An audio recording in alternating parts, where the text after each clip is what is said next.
I earn a living. This shark, swallow you whole. I value my neck a lot more than $3,000, Chief. Find him for $3, but I'll catch him and kill him for $10. $10,000 for me by myself. For that you get the head, the tail, the whole damn thing.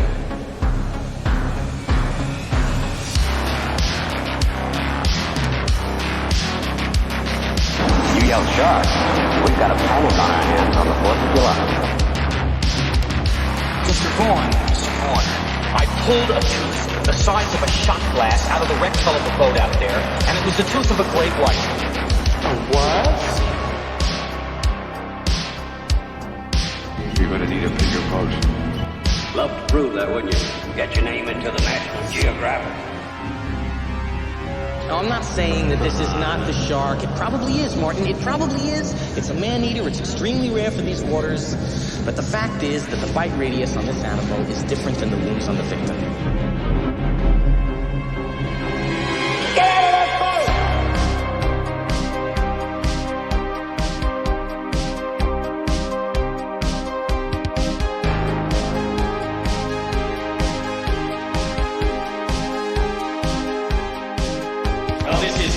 Boat accident. There wasn't any propeller. There wasn't any coral reef. And it wasn't Jack the Ripper.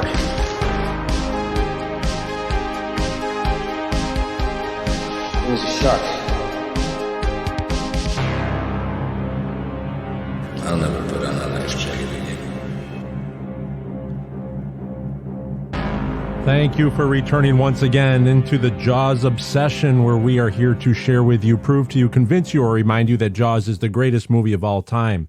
Welcome back for episode 66, Chrissie Victimology. Victimology is the scientific study of crime victims, including the study of the relationship between victim and offender and the consequences and effects of being victimized. We've been watching Jaws for coming up on 50 years now. Is it natural to overlook certain details and clues the movie gives us about Chrissie Watkins? And in doing so, has she been characterized in error? Do we think about her as just a summer girl looking to have some fun? Or was there a darker tone to Miss Watkins that leads to her doom? Some fascinating discoveries that I've been wanting to get to this episode for quite a while, and I felt that this was the right time. The older we get, our perceptions on life change. What would have been thought of as mundane or obsolete in our 20s might be more interesting and fascinating in our 40s. As I have grown through this process of the Jaws obsession and the writing of the Book of Quint, my viewing of Jaws has certainly changed, and the way I see the film. Has it done the same for you? Even as you've been listening to now 66 episodes of the Jaws obsession, how has your viewing of the film changed? It's all fascinating, and I'm seeing the movie now as a Zapruder film collection of stories where so much is happening, and I'm looking at the grassy knolls of Amity Island in the background. There's characters that are standing out that you see in later on in the film. There are other things happening on Amity Island, and it's fascinating to me. I want to thank you for donating your time in joining us here in the Jaws obsession for episode 66 to continue this trek into discovering what makes Jaws the greatest movie of all time. I have to extend a great big thank you to all the new listeners that have joined. There are always new listeners coming in, and this might be the first show that you've ever heard of the Jaws obsession. This might be your introduction to what we're doing here. And I want to welcome you, and I want to say thank you very much for joining us. And when you start listening to the back catalog of 65 episodes built up to now, it's very exciting to have built something here that's resonating. And I see it resonating because this past July, was the greatest month for listenership to the show since we started in December of 2021. We had, of course, Shark Week was more popular than ever on the Discovery Channel. Some great documentaries there. Sharks have never been more popular than they are. Dr. Austin Gallagher was representing Beneath the Waves on a couple of the shark documentaries there. Remember, the Book of Quint raised funds to support Beneath the Waves through the limited edition 300 that have already gone out to readers. It was great to see Dr. Austin Gallagher working with great whites. The revival screenings, we had revival screenings all over the world, all over the United States of Jaws, on streaming platforms, in theaters and drive-ins around the country. Great to see Jaws is more popular than ever. We really are in a nice time if you are a shark fan, if you are a Jaws fan. And that has translated into people finding the Jaws obsession through all the podcast platforms around the world and jumping on, listening to the broadcast and coming on board and following along. We just had a great month of July. So it seems like every month the show just gets reaches a wider audience. I thank everyone for being here and for lending your time. We're not going to waste it. We're going to get right into the action of the day here. Let's congratulate Mr. Ian Shaw and the crew over at the Broadway play now. The Shark is Broken is now on Broadway in New York City. Go to thesharkisbroken.com.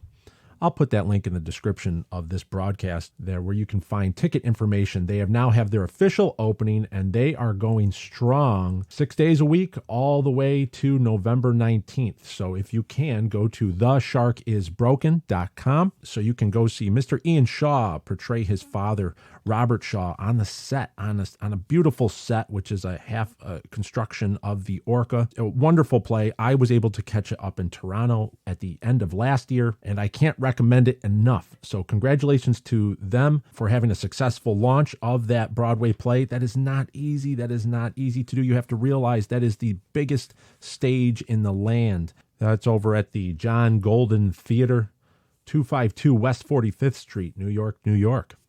From the Jaws Obsession, wishing Ian Shaw and the crew of The Shark is Broken to break a leg for the run of that play. So moving right along, let's get into some emails here. We had Eric. Eric wrote in and he said, just wanted to bounce a thought I have had for a while now off of you. During the scene aboard the Orca, when they are exchanging stories about their injuries, there is a brief moment where the chief lifts his shirt and looks down. It's like he is contemplating telling a story he has, but thinks better of it. Part of me always wondered if he had been shot in the line of duty in New York, and that was what finally pushed the family to leave. I know it may be a stretch, and maybe it was just that he had his appendix taken out, but I've always wondered nonetheless. The look on his face when he looks down seems to speak that he has a memory, but doesn't feel like going down that road. Curious about your take on it. Just finished episode 43. Absolutely loving the podcast. Fingers crossed the book gets picked up soon. Really looking forward to reading it. The audio reading of chapters 16 and 17 got me hooked. Keep up the great work. Eric. Thanks for writing in, Eric. As far as the Chief Brody scar, he's looking down. I've always took that as he's looking down at his appendix, and it is a nice little, it's like a comic relief point. We have to look at that Karl Gottlieb came from writing on the Smothers Brothers comedy show, and he had a comic background. So when you had they were exchanging, when you have Hooper and Quint exchanging scars, and they're going back and forth and back and forth. Brody he looks down, he just has that on the lower right side. He has the appendix scar, but he's not going to obviously mention that because it's not as manly as a moray eel biting through my wetsuit, or bull shark scrape me while taking samples, or a dent in your head from Dacko Nolan's. I think when I remember watching that growing up, I just remember all the adults laughing at that, as in that was when you watched it with a major audience, that they would laugh at that point because it was obviously, it's telegraphed more when you watch it with an audience, because that was a bit of comic relief where people kind of snicker that he goes, oh, so Brody's kind of feeling left out, that he doesn't have any scars to share, and the one that he does is sort of a medical procedure. However, Brody does have a history to him, and there are Easter eggs involved in the movie Jaws where we can extract information about Brody's history. And that's for a later episode. We have to get to that one as well. But we do have a list of stuff that we have to get through on the Jaws obsession. Drink your leg. I'll drink to your leg. Okay, so we drink our legs. Yeah, so we see him. He just kind of pulls his shirt up and he looks at the appendix scar, and he's got that little piece of rope that he's kind of twirling, practicing his overhand knots. But yeah, that would definitely be just Brody looking at his appendix scar. Not the first time I was asked that, Eric. That's actually come up before. But thanks for writing in. Also, thanks for the compliments on the show. The audio reading of chapters 16 and 17. He was talking about episode 37 of the Jaws Obsession, where we had a audiobook version of chapters 16 and 17 from the book. Thank you very much for writing in, Eric. And yes, we're going to keep up the great work here. We're trying to keep up the great work. As always, if you want to write into the show, you can write us here at jawsob2025@gmail.com. Website is jawsob.com, and we also have a show notes over at our Telegram channel at jawsob. So if you go to telegram.com, jawsob will take you to our show notes. Also, be sure to follow Instagram at Book of Quint for the latest news on the Book of Quint. At Book of Quint over at instagram.com. All these links will be in the broadcast, the description of this broadcast on whatever listening platform you are on. Another listener from Texas writes in. He said, hello, good sir. Just a quick thought on your theory that Brody has only been on the island in the job for a week. When they wake up, he asks why the sun didn't use to shine in the room. Ellen states, quote, we bought the house in the fall. This is the summer. Along with everyone else's comments, this is your first summer, isn't it? Quote unquote. Why would anyone bother asking that? If Brody had only been there a week or two, it would be obvious. But if he'd been there several months, that's a natural question because folks tend to forget how long someone's been there when it becomes habit. People are fine with coming up to him, asking him for favors, talking to him about not liking the water. Some people even call him by his first name. Brody also seems to know people's first names, from the mayor to the ferryman, and knows where places are. They all already know the terms for things on the island, quote, the pond, etc. That's all stuff that comes with familiarity. To me, that feels as if he's been there longer. He just doesn't know the summer stuff because he hasn't been through it. I know your reasoning was because the sun would have been shining through even the day before, but there could be many reasons for that. A rainy, cloudy early summer or a very late winter. It also doesn't mean that it's not something he hadn't noticed already and was just now commenting on it to Ellen due to their obvious late night and hangover morning. Just wondering what you thought about Ellen's, quote, we bought the house in the fall comment. Anyways, keep up the good work. I've finally caught up and love all the updates and insights. Jack from Texas. Jack, thank you so much for writing in. I'm glad you pointed all these out because you are referring to the Polly's Printing, episode 63, Polly's Printing. And in that episode where we talked about the origins, we sort of touched on the origins of the Amity Police Department from the way I am seeing it from the clues in the movie. But that was one of those episodes there was so much information going out that I actually re-listened. I was like, oh man, I forgot to say this. I forgot to say this. And now that Jack writes in with these obviously good questions, it gives me a chance to actually double back to clarify that, yes, Brody has only been on the job for a week, maybe even maybe a week and a half, but that is definitely his first week on the job. It's not the first time Brody was on the island, because you have to think about it. There's certain things that we have to go through. We have to go through the tone of what is being expressed there actually shows that he is on the job for the first time. This is his first week on the job. As we wake up with the Brody family. Mom, I got cut. I got hit by a vampire. You guys were playing on those swings. Those swings are dangerous. Stay off there. I haven't fixed them yet. So that line right there, those swings are dangerous. Stay off that. I haven't fixed them yet. That tells me they just got to that house. They just moved in. They just started living in that house. This was their first time that they moved in. Why would he be saying that if they've already lived there for 2-3 months? You think the boys are just started playing on it if he said it 2 months ago? No, it can't be. This has to be that those swings are dangerous. Stay off those. I haven't fixed them yet. So because he's been busy, obviously, going to work, and setting up the Amity Police Department as it is with the new filing system. So he's moving in, he's establishing a larger Amity Police Department presence. He didn't have time to fix those swings yet. That type of dialogue communicates to me that they're just getting acclimated to permanent life on Amity. But that doesn't mean that was their first time on Amity. That we have to keep that in mind. They would have bought the house in the fall, but in order to buy the house in the fall, he would have had to interview for the job. So he probably interviewed for the job the prior fall. So that would have been the fall of 73. This would have been before he took his early retirement from the New York Police Department. Remember, in order to be chief, you have to reach detective. And that was all discussed when we had retired detective Muggsy McGraw on the show back on episode 16 with the Jaws timeline explained. That that Brody would have had to have been a detective in order to be qualified as a chief. In order to actually interview for that job, he would have been up for retirement detective of 20 years on the force in New York City. So they would have came over, he would have visited Amity at least once before to interview for the job. When he's notified he's going to get the job, maybe go back and then look for a house and buy the house. This is what's interesting is now that would have been in the fall. The boys would have already started their school year in New York City. So because in the United States, the school year goes from the fall to the summer, about September to June. That's exactly when the school year is in the United States. And that's where the boys would have already been in school down there when we quote bought the house in the fall. So they would have only stayed there maybe for a couple of weekends.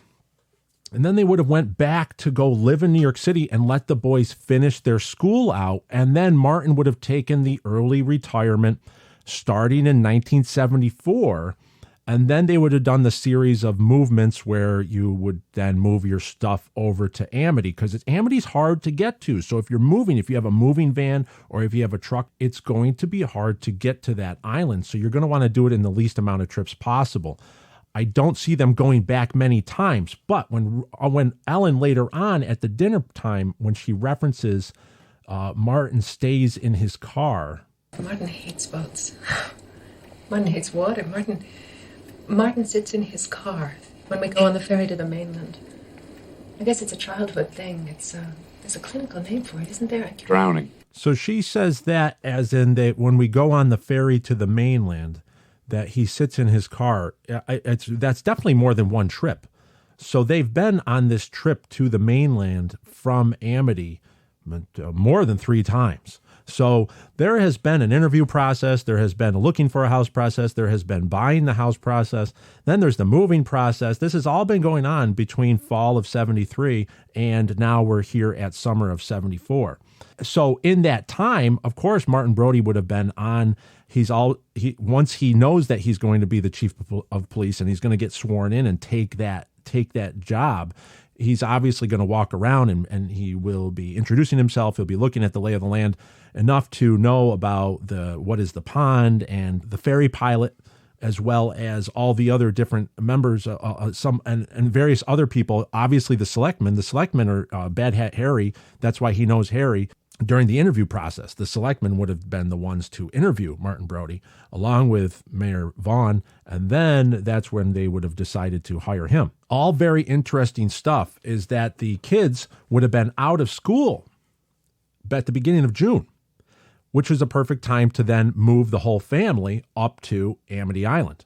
See, so now the boys will be able to go to school starting in the new year in the fall of 74 on Amity Island. Therefore, it would make sense, instead of wrenching them away from their friends and out of the school in the middle of a school year, to move up to a shuttered Amity Island, which is hard to get to in the wintertime because it's literally shut down from the winter. It's in the book Jaws, it said the town of Amity goes from 1,000 people to 10,000 people in the summertime. I took that same tone with the island, Amity Island, goes from 500 to 1,000 population and explodes in the summertime. So they necessarily would have had the house. They bought the house, but that doesn't mean they actually moved into the house in September. And that's what I do believe is the sun discussion. How come the sun didn't used to shine in here? We bought the house in the fall. This is summer. So we bought the house in the fall. This is the summer, and Brody is nodding his head. How come the sun didn't used to shine in here? How come the sun didn't used to shine in here? So I do believe that definitely that's them telegraphing. That would be them telegraphing to us that they stayed a couple nights in the house when they bought it. But then they had to get back to New York City because he had to keep working to finish out his year. So then he would take early retirement. The boys would have to get back to school in New York City. So they didn't stay very long in that house. They just stayed in the fall. Now, the reason why I say that they've only been here, and this is the first week, is that the longest day of the year is typically June 21st. June 21st is typically the longest day of the year in the New York City, Massachusetts, New England, Northeast area of the planet. Now, why this? What? And according to our JAWS timeline that we've constructed, you can go over to our show notes and see that posted there. This day is the Chrissy attack was on the morning of the 27th. The Brodys are waking up on the morning of June 27th, 1974. So we are on the back side of the longest day of the year. So if he's noticing the sun on the 27th, if you think about it, on the 21st, which would have been the prior week, that sun would have been at its apex, and now it's moving back down. So now he's noticing the sun in the room. I'm not an astrologist, but I believe that sun now is shining in that room because we are on the back side of the 21st. So that sun would have also been in there on the front side of the 21st as well, as it's going back the other way. And I'm not an astrologist, but from what it seems to me is that's signifying that they just moved there, and it was not like that in the fall. The last time he literally spent the night there was in the fall. But now that the boys got out of school in early June, and now they moved all their stuff, and now he's sleeping in that room, he's noticing on the 27th of June that why didn't the sun used to shine in here? And then she talks about the fall. He doesn't talk about the winter, doesn't talk about the spring, nothing about this is obviously a conversation of a couple he's obviously noticing new things because they just got to this location. And then we have this line by Ellen, which is a dead giveaway. Listen, Chief, be careful, will you? In this town? Hey. Listen, Chief, be careful. In this town? So why would she be, if they were already there for 2, 3, 4 months, why would she be nervous today? There's nothing that says, why is she nervous about him going to work?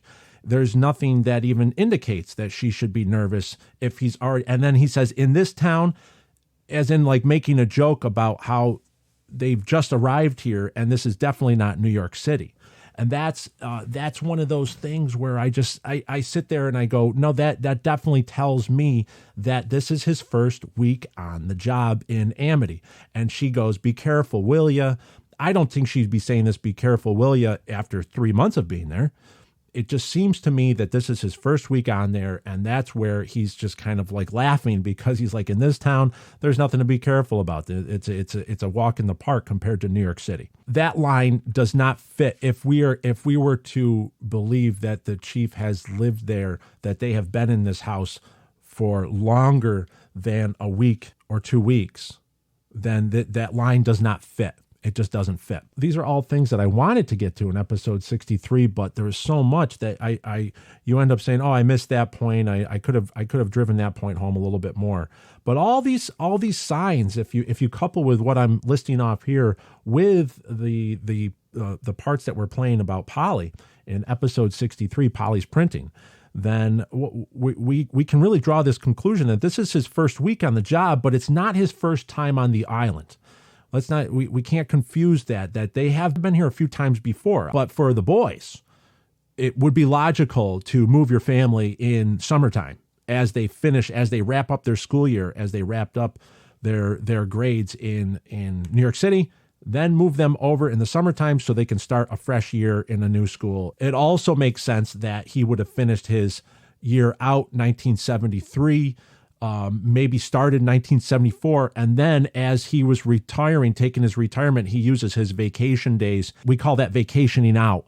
If you are in a union, he's getting out of the police union in New York City. That means he would vacation out in early 1974, probably still get a paycheck while he's moving and setting up shop and getting there in June. So then you had the mayor mentioning it's your first summer, you have Mr. Taft asking for a favor about the red zone on the beach. You have all people approaching Chief right there. Polly says the fire chief wants to have a meeting. We have all of these people just coming right at him as in this is his first week on the job. Mr. Taft could have come at him for the red zone any other time, but he wasn't there in official capacity before the events of Jaws. We try to not really go into deleted scenes because they are not canon to the movie Jaws. But the deleted scenes actually can point us in the right direction and give us some takes on what Spielberg or Karl Gottlieb were trying to do on set, that they were trying to get a point. They were trying to maybe make points or get tones across to the audience. And maybe they felt that certain scenes were redundant, so they lopped them off. This is one of the scenes that tells me that they were definitely, that the Brodys were definitely just freshly moved to that island full time. There's a scene on the Blu-ray with the deleted scenes with the Brodys. It's an extended morning at the Brodys in their kitchen. Ellen walks in with a bag of clothes, and this is what she says. Clothes are those? Yours. If you were a dog boy, where would you be? Why? Yeah, I'm taking you to the thrift shop. It's Mrs. Vaughn's pet charity. That's not going to help you this time. Why don't you look through that stuff, see what you want. It's mostly city clothes. Okay, guys, come on. So she says, do you want to look through those clothes? I'm taking them to the thrift shop. It's Mrs. Vaughn's pet charity. Pick out what you want to keep. It's mostly your city clothes. And then Martin goes over to the bag and he starts looking through them. Hey, I wear this to the garden. Locked doors. Garbage strikes. Dog dirt and muggers. Ship it. So he says, I used to wear this to the garden, as in Madison Square Garden, which is right there in New York City. Garbage strikes, muggers, and he basically, and then he says, ship it. In the directions in the screenplay, it says, looking through bag, remembering. So he is freshly retired. They are just moved there, and she already has access to, she's unpacking clothes, and she's basically sorting through clothes that he's not going to need anymore because he's not in New York City anymore. And that triggers some memories there. So the reason why they would have edited this out, Spielberg probably felt that I have enough in there already talking about why did the sun never used to shine in here before? Stay off those swings. I haven't fixed them yet. And then, hey, Chief, be careful, will ya? They already have enough elements in there to show that they are freshly moved in. He doesn't need to have the bag of clothes that Ellen tells him to go through because she's going to give them to the thrift shop, which is, and she references Marcia Vaughn, Mrs. Vaughn, Larry Vaughn's wife. Very interesting. So they felt that they didn't need that, so they lopped it off. And Verna Fields would have edited that out because they have to keep the movie going. Jaws has some great editing, great pacing. And that was what they felt, is that their instincts was the audience should know that the Brody family is pretty new to this island. So even though that's not canon to the movie Jaws, we can actually see that Steven Spielberg felt, okay, we're not going to beat the audience over the head with this fact that that they just moved here, they're just getting to the island, and this is Brody's first time in an official capacity as police chief on the island. But it's not their first time on the island, as in that they were there before, obviously through the hiring process, the interview hiring, and then house purchase. One final piece to the puzzle here I wasn't able to get to before at the hospital. Yes, yeah. Want to take him home? Like to New York? No. Home here. That right there is very telling in that, do you want to take him home back to New York? As in, they still have their New York home. That's how fresh they are to this island, is that they still have a home in New York. It's not like, do you want to take him home? Okay, yeah, back to, you want to go look for a house in New York? No, they still have their home over there. They haven't sold it. They probably have an apartment there. This was going to be their summer house, and then they were going to move here full time, so they haven't sold the home in New York yet. But that is a viable option at this point, is Ellen could pack the kids up and they could move back to New York. It's still the summer, and they could put the kids back in the same school that they were in. They can still reverse course here. So I have to still think that this would be on this June 27th, 1974. This is the end. This is the Friday, the end of the first week of Chief Brody being on the job in official capacity. That's what all signs point to. The Brodys were in a transition phase. That's definitely apparent here.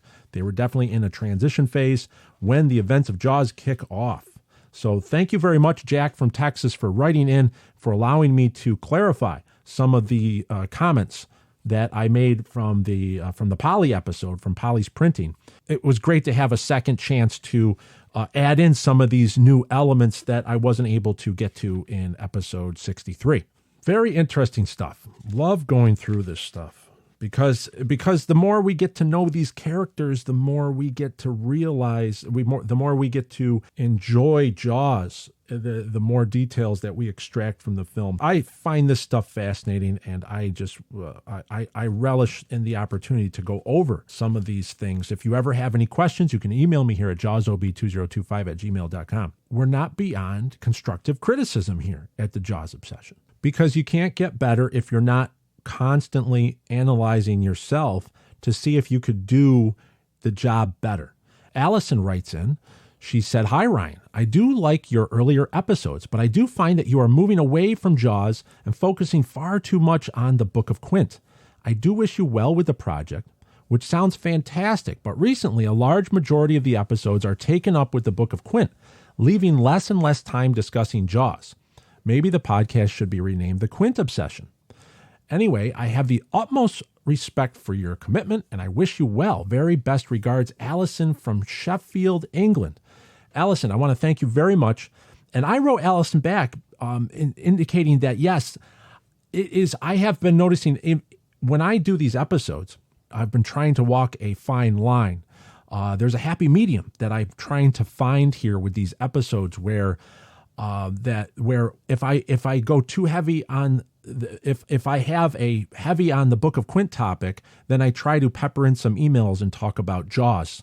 If I have a heavy Jaws topic, I might pepper in some news about the Book of Quint. So I'm trying to walk that line where I don't go too far, where I feel I'm not going too far over to the Book of Quint side. Because Jaws is fascinating. I mean, we have to still stand by that Jaws is the greatest movie of all time, and there's still so much more. There's still much more land to be excavated in Jaws. I have topics that I want to get to that I have not been able to. One of the things that I find difficult is that this is my only way of getting out to the fan base. There isn't any help from other fan sites, to the point where I'm not able to get news out that might be important to the overall quest of what we are trying to do here with the Jaws Obsession. And that this time that we have here in the Jaws Obsession might be my only time to communicate to you if we have a major announcement, or if we have a breakthrough, or if we have a guest on that has read the Book of Quint. What I wanted to establish with the Jaws Obsession is I wanted to establish an expanded Jaws universe in order to investigate the intricacies of Jaws. And there's so much more information that we need in order to solve these little riddles that are in Jaws that come up. I don't want to say they're inconsistencies. They're just things that are interesting. I wrote to Allison the example of Quint wearing an M51 field jacket that was issued in 1951. Well, but the Indianapolis sank in 1945. So we have to assume that Quint stayed in the service from 45 to 51, whereas most of the survivors got out. So Quint would have had his 1945 era jacket. But that M51 jacket that he has his name stenciled on, he actually got that issued as a service jacket. So what was he doing in the time in the service between the Indianapolis sinking in 1945 all the way to 1951? And that's why I took on the Book of Quint to supply the extra information, would then make it more interesting as you watch Jaws that he's wearing that style of military field jacket, the M51. And that's where the Book of Quint actually comes into play going forward after we get the worldwide release of the Book of Quint for the Jaws obsession. That the Book of Quint is then going to fall under the umbrella of the expanded Jaws universe. Once we have that worldwide release and everyone is able to get access to the Book of Quint. So eventually on the show, not only am I going to be incorporating details from the Book of Quint, which is going to be, there's going to be spoilers probably into next year, into 2024. There are details in the Book of Quint that when told and when known, make Jaws a new experience. You actually see Jaws in a different light. The reason why we come back to see Jaws and watch Jaws over and over and over again. There's more to the story and we just can't figure it out. We don't have the tools to actually fill in those blanks. We're also going to be touching on Jaws 2 because the Book of Quint ties in the events of Jaws 2 into Jaws even more. We can extract data from Jaws 2 as well as the Book of Quint in opening the scope of the lens that we watch Jaws in. That's all going to have to come into play too. There's so much to get to. So in essence, with these last few episodes, we went heavy on the Quint stuff because we went into the origins of the USS Indianapolis speech in episode 64 and the revelation of Quartermaster First Class Bob Gauze as being that direct inspiration to the Quint Indianapolis speech.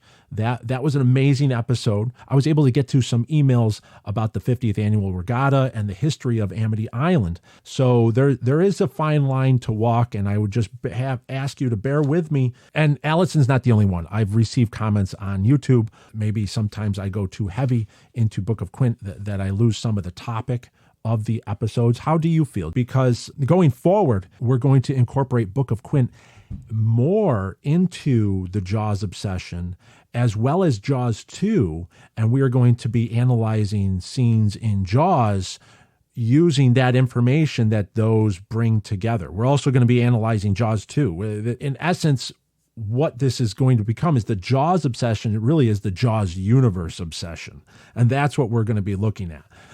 It's exciting. There's a lot more topics to branch off on, rabbit holes to go down and get lost in, a lot of deep dives. And in words of friend to the show, Andrew Curry, when he gifted me the Shark Unpredictable Killer of the Sea, this antique book that was the origin of the Quint Indianapolis speech that we discussed in episode 64. Andrew said, "Thank you for creating the Book of Quint and breathing new life into the gills of the Jaws universe." And I thought that was the way he put that is that's actually what we're doing here is we're trying to, there's more going on, and there's more to Jaws than just a 50th anniversary digipack with a badge and a special book. There's more to Jaws than just the materialistic reproductions and reissues of what many of us already have. That's where the heart of the Book of Quint comes from, is that it's out of pure respect and love for the movie Jaws. So I hope that you stay with me and bear with me on the Jaws obsession. We will always be talking about Jaws and going back to the greatest movie of all time, but we need other little bits of information to fill in those gaps. And I don't want to call them plot holes. They're not necessarily plot holes. They're just little inconsistencies. They're little things that make you go, why 5 barrels on the Orca? If Quint says he's only ever had one shark, he needed 2 barrels to wear him down and bring him up, we have to assume that all sharks only needed 1 barrel. And if he's saying it's incredible that 3 barrels go down, So really, for 99.9% of the sharks that he's hunted in his time, he's only needed 1 barrel. Then why do you need a rack of 5? There has to be a reason. Why do you need a rack of 5? Why not just put a barrel in a shark? It wears down, you recover the shark, you recover the barrel, you reset, you go get another shark. Why 5 barrels? That has to be explained. And that's where the Book of Quint comes into play. It supplies us with that background information so you actually appreciate why he has 5 barrels there. You say, oh, it makes sense now. All right. Those are the little things that if Amity Island never had a shark problem, according to Mayor Vaughn or Meadows, the reporter, why do you have a resident shark hunter cruising around with 5 barrels in a retractable rack? And to his admission, all sharks only take 1 barrel. He's only ever had 1 shark that took 2 barrels to wear him down and bring him up. So why 5? Isn't that interesting? So there is some dark history going on here. And that's where the Book of Quint is needed to supply that information. So then when you slap it all together, you just stand back and you go, whoa, there it is. Now when you see the complete picture, it's pretty amazing. It really is. And I'm having a lot of fun doing it. So thank you very much for writing in, Allison. I appreciate the constructive criticism. And as always, we are going to always try to keep this Jaws obsession and Jaws as the main focus of the Jaws obsession going forward. And with that, let's get to a very Jaws topic. The topic of Chrissie Watkins, the first victim in the movie Jaws. Going off the website here from crimelibrary.org. Victimology, the study of victims in criminal investigations. There's a quote here from Brent Turvey, quote, "In the rush to examine a criminal's behavior, it is not difficult to become distracted by the dangling carrot of that criminal's potential characteristics and forget about the value of understanding his victims," end quote. And then it goes on to describe victimology in its most simple form as the study of the victim or victims of a particular offender. It is defined as the thorough study and analysis of victim characteristics. When you look at the crime scene and that the crime that we witness at the beginning of, right at the outset from the beginning of Jaws, is a shark attack and it kills a young woman, Chrissie Watkins. If we study the characteristics of the victim, is it possible to find a reason why she is in that water at that time? And in doing that, can we get to know Chrissie a little bit more than what we are led to believe just on the face of watching the film? I think we can. And to do that, we have to go through the entire first half of Jaws. Other than Brody,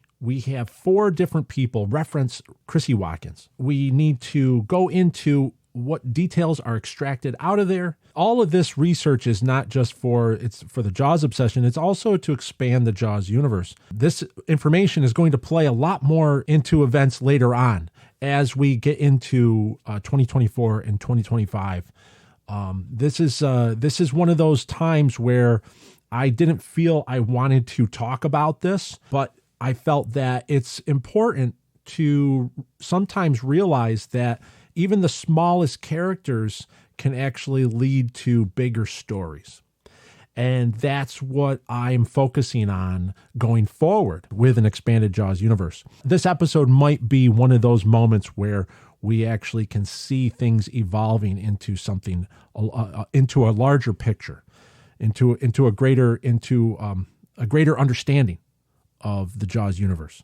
So let's get to it. We're going to use that term victimology, and we're going to study and try to understand Miss Watkins a little bit more. So we're going to work in reverse. We're going to end the discussion of Miss Watkins with reviewing the beginning of the movie, but we're going to start with the morning after she is attacked and killed by the Great White in Jaws. So let's go with that. The first character that we have to look at, you know what? I'm going to start with Matt Hooper first. Because Matt Hooper is the first to look at, is the first to actually give her full name. So let's go to the beginning of the autopsy scene here. Let's show Mr. Hooper our act here. Victim identified as Christine Watkins, female location. Yeah, now here's the way we have it. Probable boating accident. Yeah. Christine Watkins is her full name. and he is reading a coroner's report. He's reading the medical examiner's report on the clipboard there. As she calls herself Chrissy, Mr. Hooper gives us a full name. Chief Brody's office, the medical inspector. When Brody is at the typewriter, and he is, we can actually go frame by frame through there. So we can see that we have eyes brown, hair brown, age 24. As he scrolls that paper up, you can see that her age, she's 24 years old. And that, how does Chief Brody get this information? He's actually going through her wallet. She has a pink leather wallet that's on the desk that he's referencing when Polly walks into the office. Also, occupation student, build medium and complexion fair. Another little note on this police report that Martin Brody is typing up is her address. We see the end, it ends in a something road, so something road, Vineyard Woods. Now, I looked up Vineyard Woods. There isn't a Vineyard Woods, Massachusetts. There isn't a Vineyard Woods anywhere of a town like that in the New England area. Not even in the United States. There is a resort called Vineyard Woods, but that wasn't around back in 1974. So this is something that is actually fictional, such as Amity Island. So this is part of the Jaws universe, is this Vineyard Woods where Chrissy Watkins hails from. What is of note is Vineyard Woods is not Amity. She is not an islander, okay? And we have other information that's going to back that up. But that's one of the first things we see from the medical police type reporting. The metrics that were shown is that she's 24 years old and she's from a place called Vineyard Woods. And her full name, Christine, it's shortened for Chrissy. So her full name is Christine Watkins. So that's what Matt Hooper gives us in Jaws. He gives us that little detail, her full name. And now we're going to go to Tom Cassidy, the guy on the beach. And nobody saw her go into the water? Somebody could have. I was sort of passed out. You mean she ran out on you? No, sir. Tom Cassidy is a student from Hartford, Connecticut. She must have drowned. Look, I reported to you, didn't I? You live here? No, Hartford. I go to Trinity. My folks live in Greenwich. Your folks were born here, right? Yeah, I'm an islander.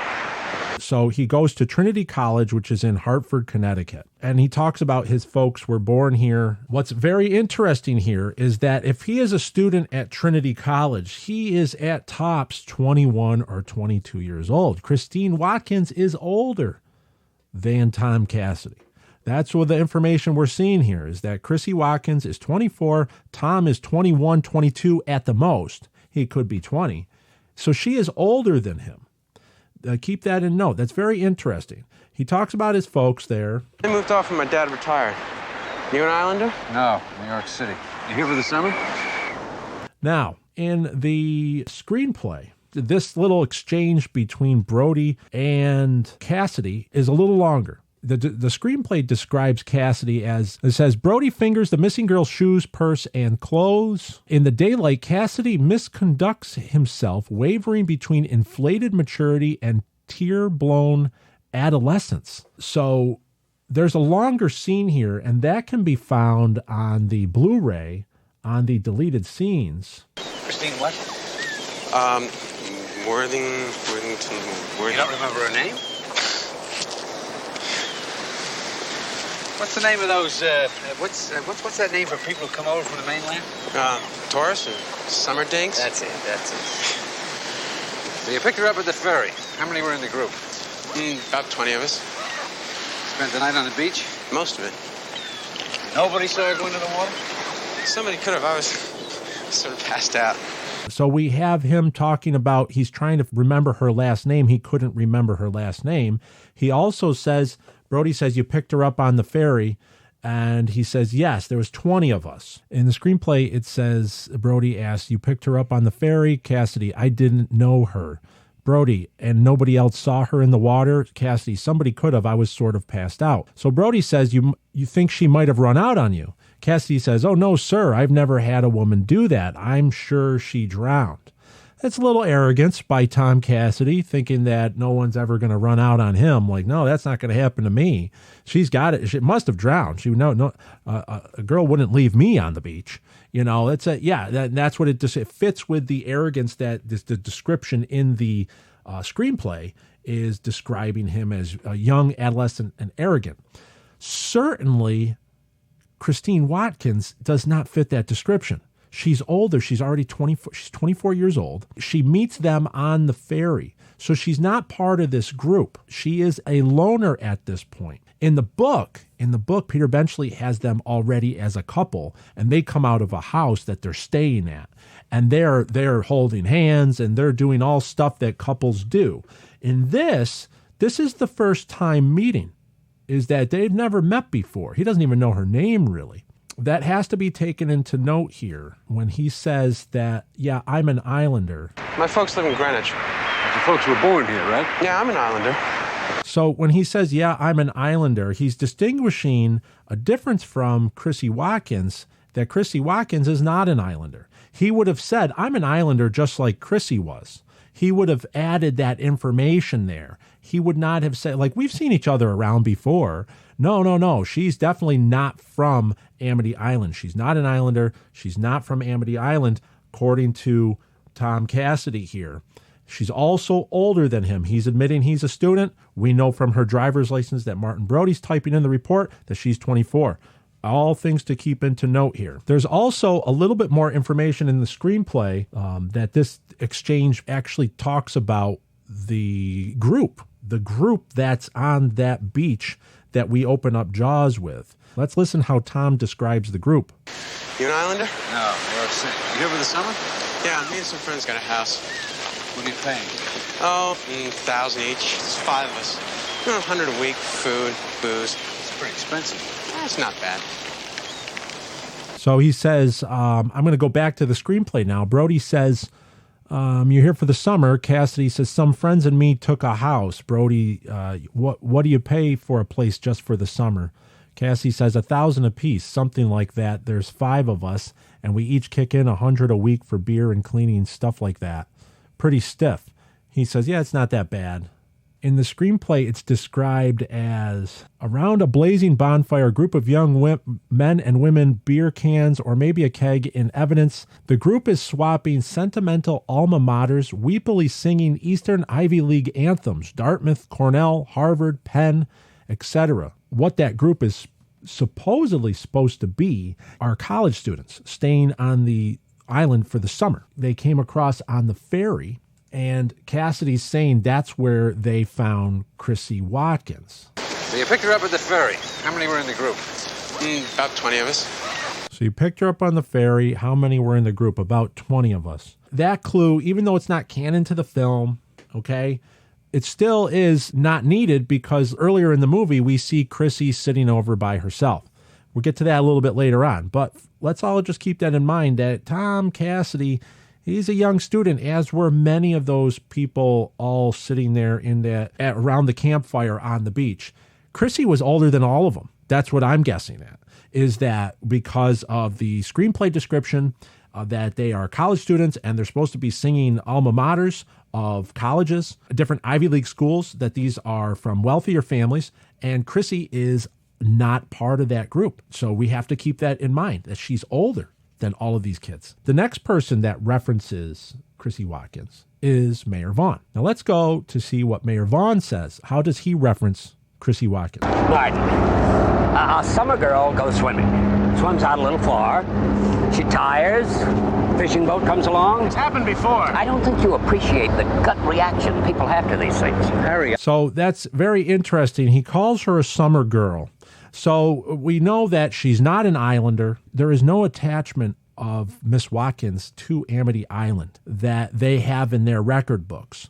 So she's off island. So he calls her a summer girl, as in there's many girls that come over during the summer to hang out with friends on the beach and stay in beach houses and take the summer off, as in possible college students.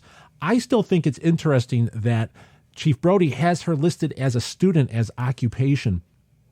I think he's just defaulting to that because maybe that was one of the few IDs she had in her wallet was an older student ID. I don't see her as a student at 24. That she was not really mingling with the students on the beach tells me that she was separate from them in not only age, but maturity level. Okay. Something was happening and that we're not privy to.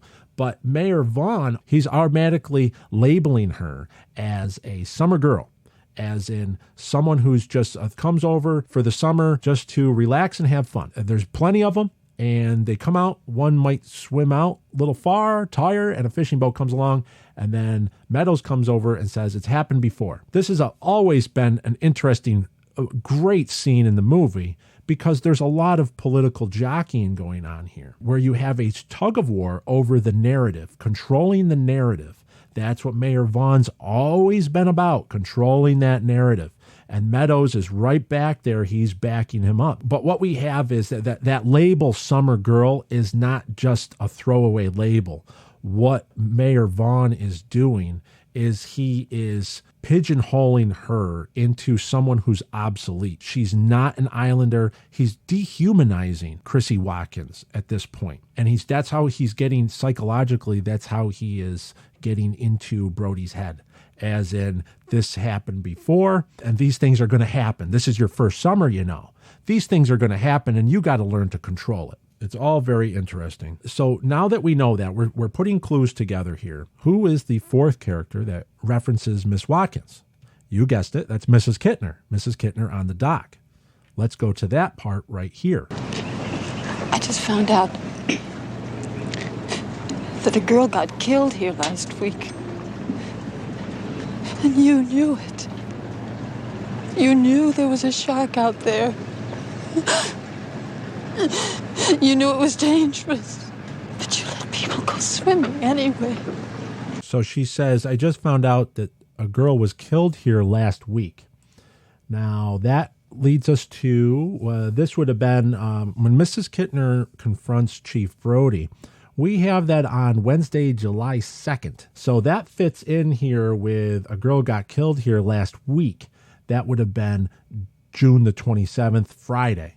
So that would have been 5 days earlier.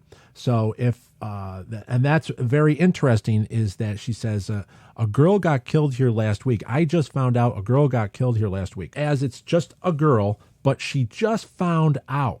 Remember, there's a very interesting part where the Alex Kittner attack happens. And then we go to the meeting at the town. We go to the meeting, town hall meeting, where Mrs. Taft is arguing with one of the selectmen. His mother says we don't even know that there's a shark around here. Look, I can't argue with you. I can't talk to you. She says, we don't even know there's a shark around here. As in, they classified Chrissy Watkins' death as a boating accident. That town hall meeting was on Monday, June 30th. So we know that the medical examiner filed it as a boating accident. We do know that the autopsy, Brody is saying, here, let's show Mr. Hooper our boating accident. He's saying it sarcastically. So we do know that they were sticking with the boating accident narrative all the way up until July 2nd. And that's when Hooper says this was no boating accident. So he starts calling it in, and all of a sudden, that word gets over to Mrs. Kittner later on, and that she goes, I just found out a girl was killed here last week. How did Mrs. Kittner find out? Isn't that interesting? We got that. That's just so interesting. How did Mrs. Kittner find out that between? So we know that it was still that they still classified Chrissy's death as a boating accident up until that morning when Hooper arrives. So somewhere between, and that leaked out somewhere where he was, where Hooper says this was no boating accident, this was a shark. That leaked out somewhere. It must have been that the medical examiner's office had to amend their reports, or that Chief Brody actually finalized his report, and that got out to Miss Kittner somehow. Wouldn't that be interesting to know how that happened? What Miss Kittner reconfirms, they were able to keep Chrissy Watkins' cause of death. They were also able to keep her, possibly her next of kin, from being notified for quite a few days. 1, 2, 3, 4, 4 days. Yeah, so Mrs. Taft is, everyone always thinks that that Alex is the first shark victim. That's what we don't understand. We know as viewers, Chief Brody knows that this is the second shark victim. But the people on the island only think that this is the first shark victim. And that's why Mrs. Taft is going, she's seen a dent in her business and going, we don't even know if there is a shark. Are you going to close the beaches? So once again, Chrissy Watkins is marginalized and her real cause of death is not known all the way up until 5 days after she's killed. And that can only be done if she's not an islander, if she doesn't know anybody on that island, if she has no relationship to Cassidy, if Cassidy doesn't even know her last name. She's there for some reason. Why is she there? So now with all that background information, all that third party, that secondhand information that we've extracted from the other characters in Jaws after the death of Chrissie Watkins, now let's go back to the beginning of the movie and let's watch for some details with what we already found out. Can we now extract some more details out and draw a better picture into the victimology behind Chrissie Watkins and see if we can find the value in understanding the first victim of the Great White in Jaws?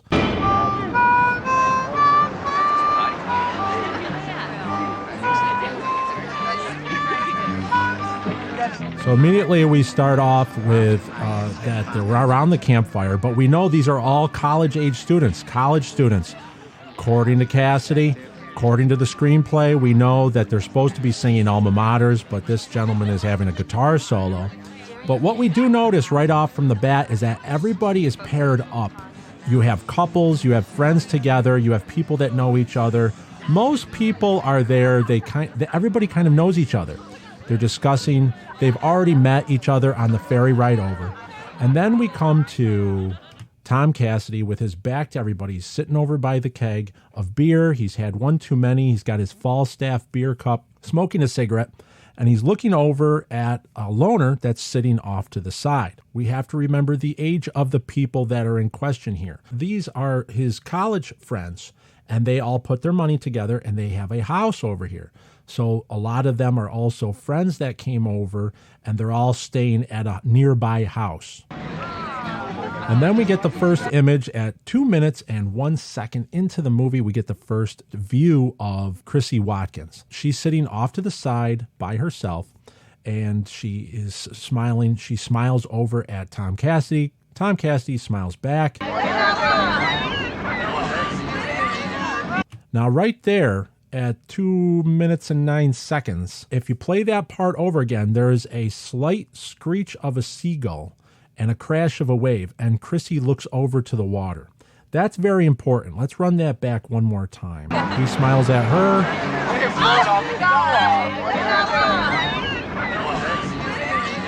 And then she looks over, she hears the seagull and the crash of the wave and looks over. Remember, I am playing this with the audio of the original stereo sound. She looks over at the ocean. The ocean is calling her at this moment. That's her priority here. She came over to Amity to run away from something. She's not coming over here to find a boyfriend. She's not coming over here to have a relaxing time.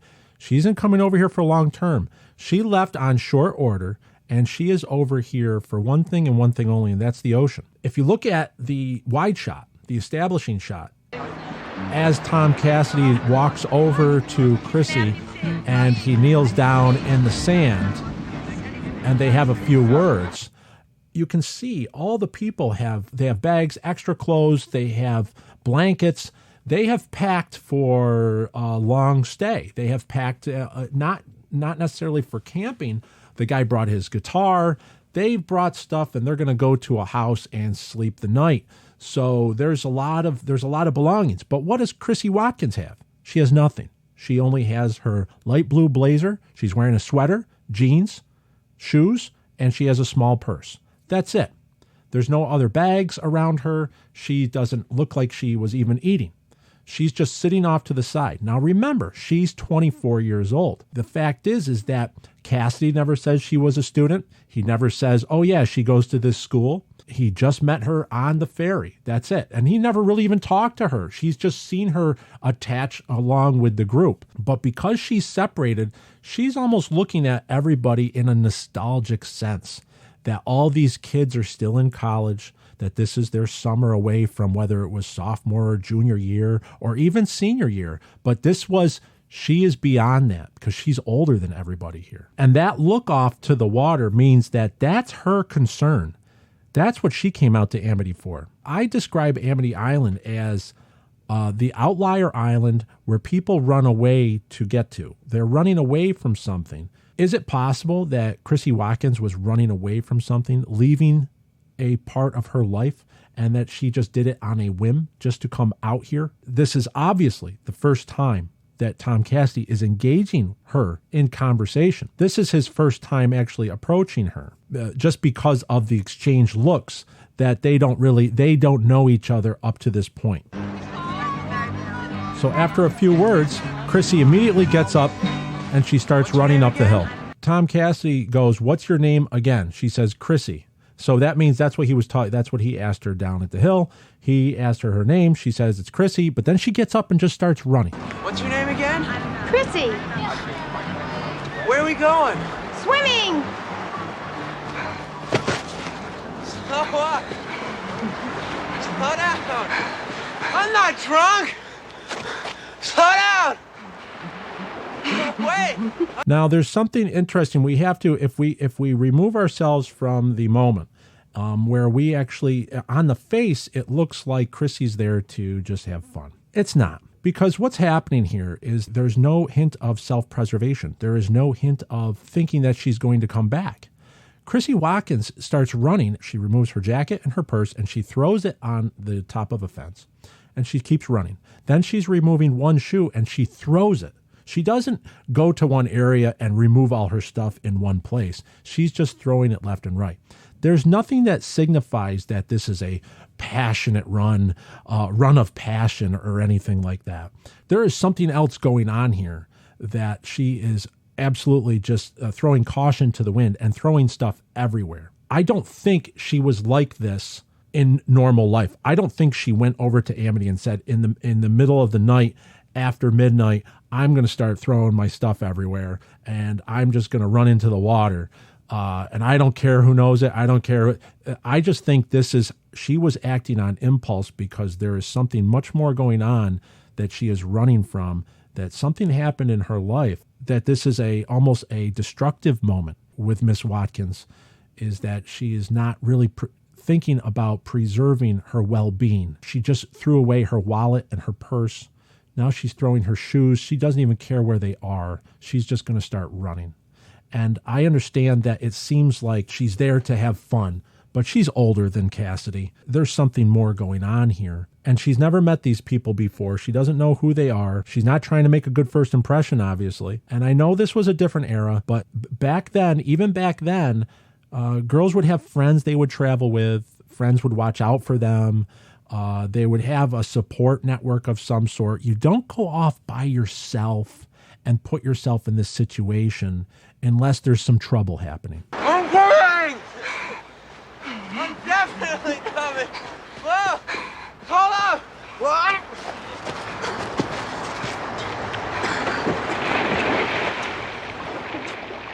So Chrissy enters into the water, but she removes all her clothes, and we don't even know where they are. They're just everywhere. She doesn't have a pile on the beach where she plans on going back to. There's a small detail here that I want to refer to the Jaws novel by Peter Benchley. I'm reading out of the paperback novel on page 35. In this chapter, on page 35, Brody is talking to Meadows regarding Meadows talks about, quote, about the Watkins thing. He says, "Yes, I agree that's what killed her, but there are a few things I am not so sure of." Brody says, "Like what?" Meadows says, "Like why she was swimming at that time of night. Do you know what the temperature was at around midnight? 60. Do you know about what the water temperature was? About 50. You'd have to be out of your mind to go swimming under those conditions." I know the novel is different from the movie, but what Peter Benchley is describing is fairly accurate, that the waters off of Nantucket, Martha's Vineyard, and, of course, Amity Island, in the New England area, the ocean water is going to be 50 degrees in mid to late June. It's just going to be cold. And he says you'd have to be out of your mind to go swimming. This is never even addressed by Mayor Vaughn or Meadows or anyone in the film, that it's extremely cold at night. Chrissy's wearing a sweater. All the people are wearing sweater and coats. All the college students are wearing sweaters and coats around the campfire. There's a campfire. They're keeping warm. That ocean water is freezing at that time. Over on a bay, you would have a little bit more pleasant experience, but this is freezing cold water, and she just dives right in. She's not looking for a relaxing swim. She's not looking for romantic escapades in that temperature of water. She's laughing because she's running and she's finally feeling free from something. What is she being freed from? What is she feeling that she's running away from and that she's laughing at finally being free? Cassidy is running along, and we're all with Cassidy. We think that this girl just wants to have fun. It's not. She has a completely different purpose for going in that water. And Cassidy is just too drunk to realize that. And he's like, oh, and I'm going to go swimming too. So he's struggling to get all his clothes off. But Chrissy's already entered the water, 50-degree water at that. So we see Miss Watkins swimming. We know she can handle herself in the water. She's an accomplished swimmer. She's naturally swimming. So she's grown up around water.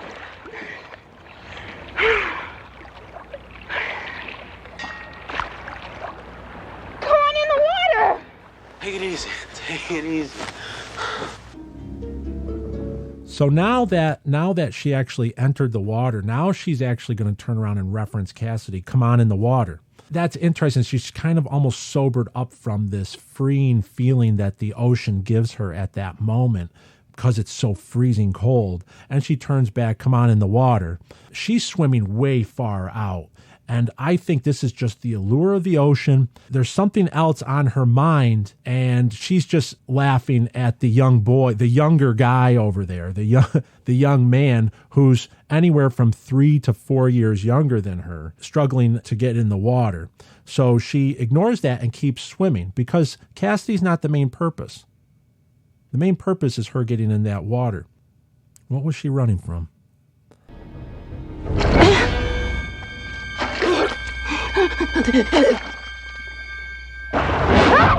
So when the shark attacks, you do hear that little bit of a shiver from her breathing. That shows you that water's freezing cold at that moment. At night, especially on the ocean side. This is not a bay we're talking about. This is South Beach. So the few lines of dialogue that we can extract from her when she's being attacked is, God help me, and it hurts. She's being thrashed around in the water.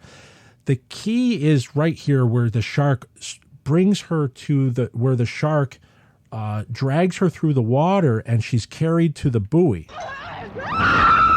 Oh my God! Oh God! Okay, so she says something right there. She says something to herself as she hits the buoy and she's holding on for her life.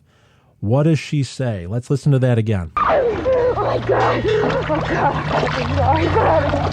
God! Okay, I had to isolate this into the audio, and I listened to this many times over, trying to extract every syllable I could hear. So we're going to pump the volume up and listen to this quite a few times, and let's see if we can hear what is Chrissy saying in her final moments. Oh my God! Oh God!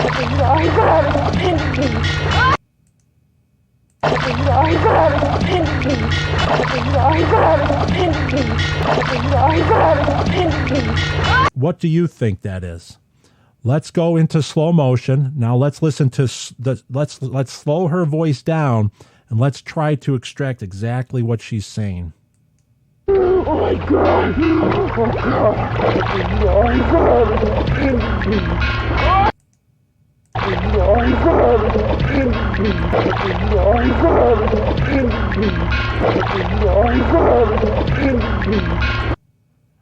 What I can hear her saying is, open your eyes, are you abandoning me? Open your eyes, are you abandoning me? That's what I'm hearing coming from Chrissie Watkins. Oh my God! Oh God!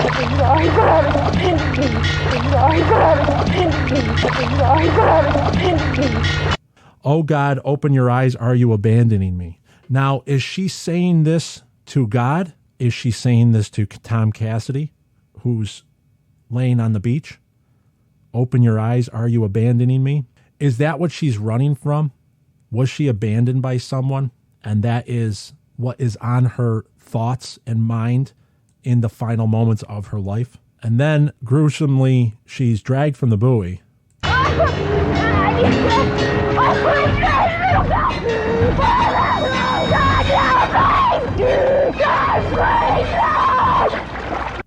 Oh God, please help me. God, please help. Open your eyes. Are you abandoning me? It fits with how I see Chrissie Watkins. And maybe you do as well. In her moment of begging for help and pleading to God, that she is also talking about abandonment. Abandonment trauma is the fear or anxiety of people you are close to leaving you. People struggling with abandonment fear may have trouble building healthy relationships. I'm reading an article from verywellhealth.com. And it's possible that what I'm seeing is that Chrissie Watkins, she was experiencing, and it's what's called an avoidant attachment. People with an avoid attachment style struggle with closeness and intimacy. Maintaining independence is often very important to them, as there is the risk of getting hurt if they allow themselves to get close to other people.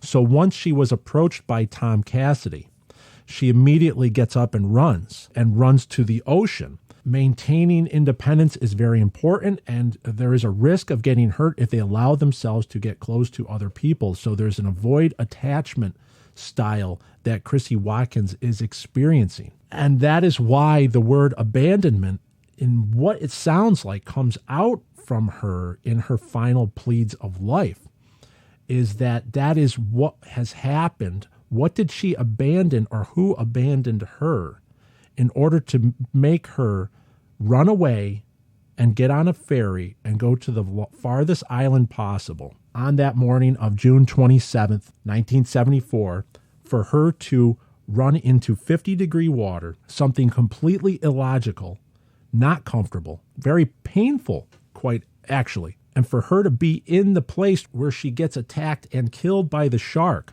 The victimology of Chrissie Watkins shows that there was more to the reason of why she was there than we might have realized if we look at the details inside Jaws. Now, going further into an expanded Jaws universe, is it possible to add some key elements and to discover other elements that will draw a bigger picture? We will actually see Chrissie Watkins as a sympathetic character, not just because she gets attacked and killed by a shark, but because she was running from something, and the cause of what put her in that position actually becomes more powerful.